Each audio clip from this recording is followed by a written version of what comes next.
Ya kalau menterinya cuma hanya bisa bilang kita harus berdoa ya. Iya Pak, kita di desa berdoa agar pemerintah bisa menangani pandemi. Lantas kegiatan kementerian apa? Desa bicara. Desa bicara. Desa bicara. Desa bicara.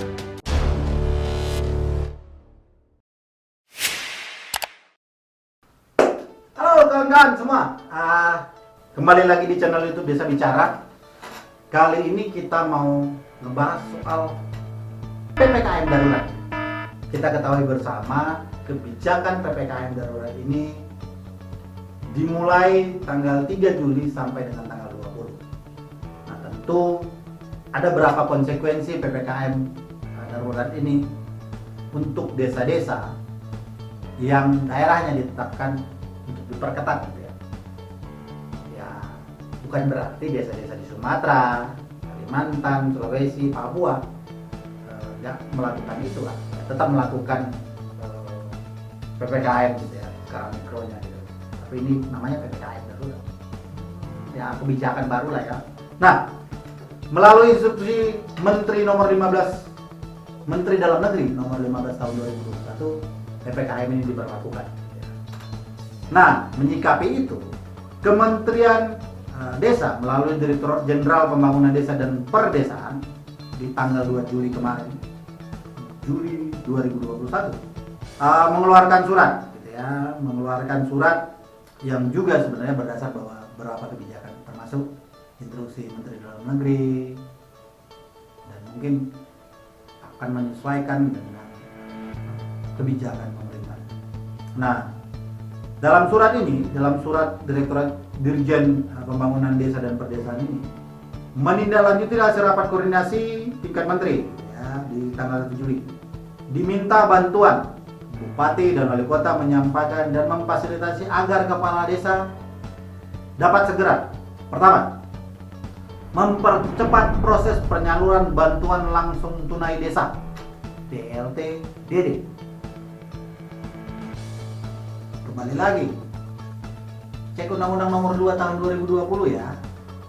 Siapa tahu dana desanya direfocusing untuk anggaran penanganan COVID. Ya. Ini pilihan sulit. Semoga dana desanya bisa dimanfaatkan untuk penanganan, bukan apa? Kalau kebijakan desa ini kan untuk kebutuhan pendataan SDGs desa gitu. Semoga ya dievaluasi lah. Kedua, melakukan pencermatan secara terus-menerus terhadap kondisi warga, dan ketika ditemukan warga yang berhak tetapi belum menerima BLT DD, agar segera dimasukkan dalam data KPM menerima BLT DD sesuai dengan mekanisme yang berlaku.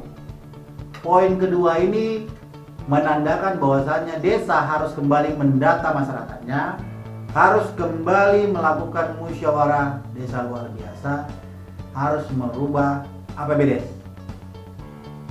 Ketiga, mengoptimalkan pelaksanaan kegiatan padat karya tunai desa PKTD dengan tetap melibatkan kelompok sasaran yang meliputi penganggur, setengah penganggur, perempuan kepala keluarga, anggota keluarga miskin, serta anggota masyarakat marginal lainnya.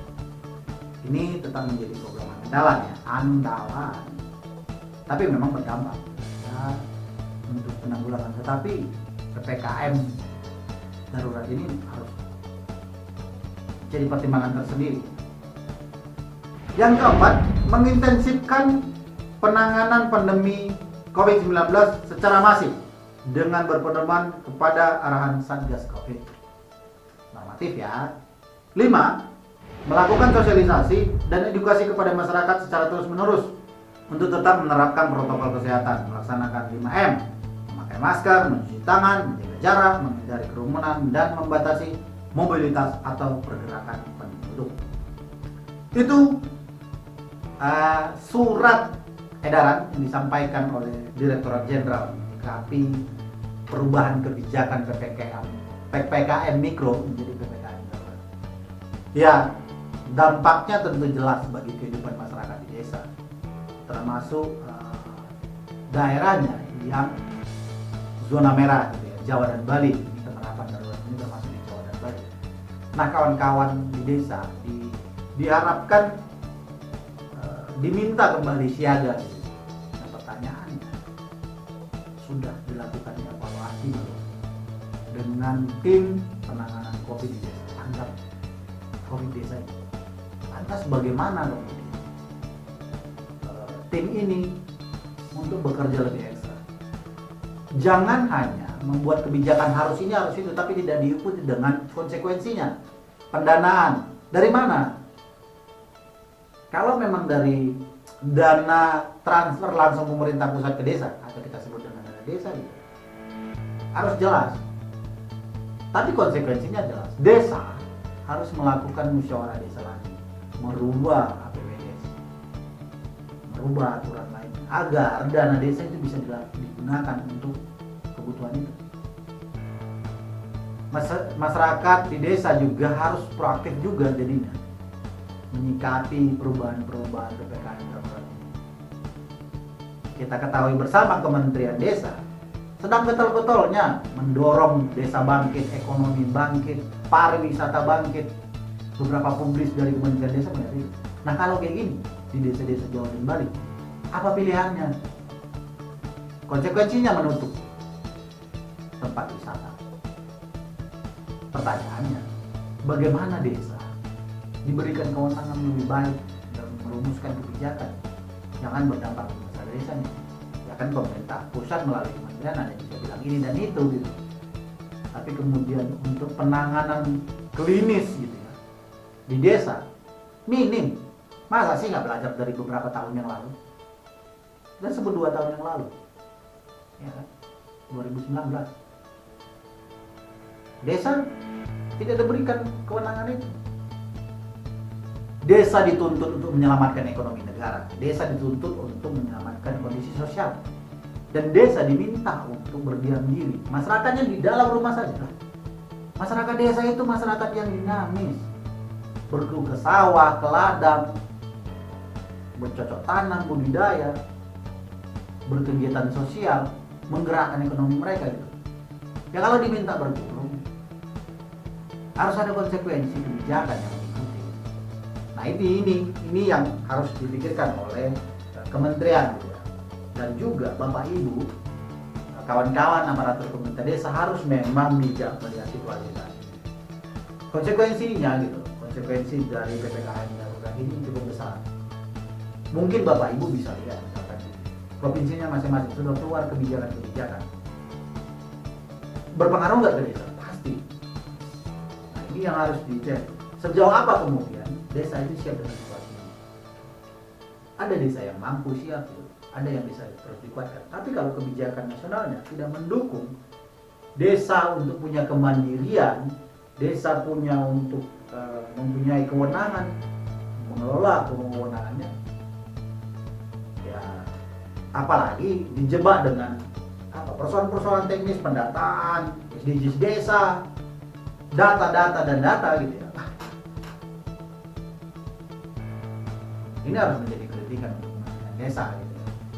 Nah tentu kita juga mengharapkan, kami dari Desa Bicara mengharapkan juga pelaksanaan PPKM darurat ini di desa bisa menjadi upaya terbaik kita untuk bergotong royong gitu ya, bergotong royong mencegah penyebaran virus ini.